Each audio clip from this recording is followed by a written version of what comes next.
तर नमस्कार मित्रांनो.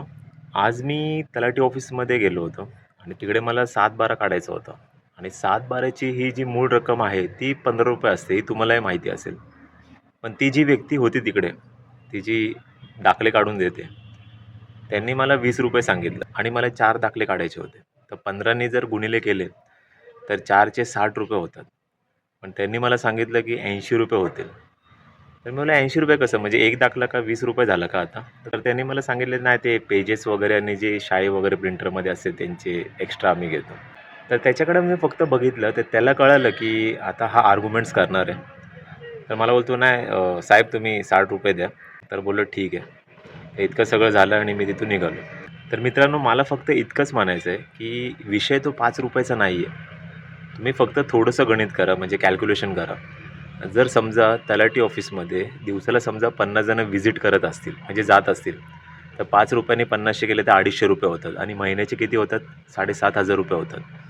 म्हणजे तलाठी ऑफिसमध्ये हे जे कॉन्ट्रॅक्टर्स मुलं हे जे कामं करतात, त्यांची सॅलरी आपण आपल्या खिशातून देत असतो आणि तिकडे जो गव्हर्नमेंट सर्वंट जो बसलेला असतो ना, तो गव्हर्नमेंटची पण सॅलरी घेतो आणि वर दुसरीकडे पण स्वतःचं प्रायव्हेट ऑर्गनाइज काहीतरी ऑपरेट करत असतो. तर ह्याचा अर्थ आपल्याला कळायला हवा, की आपण हे जे एक्स्ट्रा पैसे जेव्हा ते मागतात आणि आपण देतो, तर हे फार चुकीचं आहे. तर तिकडे सांगायचं ही एक्स्ट्रा जी रक्कम तुम्ही आकारतायत ही आम्ही देणार नाही. मूळ रक्कम काय आहे ती सांगा. आणि तो जर प्रॉब्लेम करत असेल तर तलाठीची कंप्लेंट तुम्ही BDO ऑफिसला करू शकतात. आणि ग्रामपंचायतमध्ये असे कोण कारकून किंवा जे अधिकारी किंवा अधिकारी तर शक्यतो करणार नाही. पण जे काही असे जे कारकून लोकं असतात, त्यांनी जर असं काही केलं तर त्यांची तक्रार सरळ तहसील कार्यालयात द्यायची आणि तुमचं BDO आणि तहसील कार्यालयामध्ये पण रिस्पॉन्स मिळत नसेल तर डायरेक्टली कलेक्टरला द्यायची. तर मित्रांनो हा जो मी व्हिडिओ केलेला आहे, हा मी अशा लोकांसाठी केला आहे, जे ग्रामीण भागामध्ये असतात, जे गोरगरीब लोकं असतात, ते 40-50 म्हणजे ₹40-50 पण अफोर्ड नाही करू शकत. जी रक्कम ESI केंद्रामध्ये घेतली जाते. पण जे तलाठी ऑफिसमध्ये किंवा ग्रामपंचायतमध्ये जी कमी रकमेमध्ये आपल्याला ते दाखले मिळतात, त्या पण दाखल्यांच्या मागंही ₹5,000 जी खाणारी हरामखोर जी हे कारकून असतात किंवा हे जे कर्मचारी असतात, ही व्हिडिओ त्यांच्यासाठी मी केलेली आहे. त्यांना थोडीशी लाज वाटली पाहिजे. गव्हर्नमेंटचा तर पगार तुम्ही घेतातच घेतात.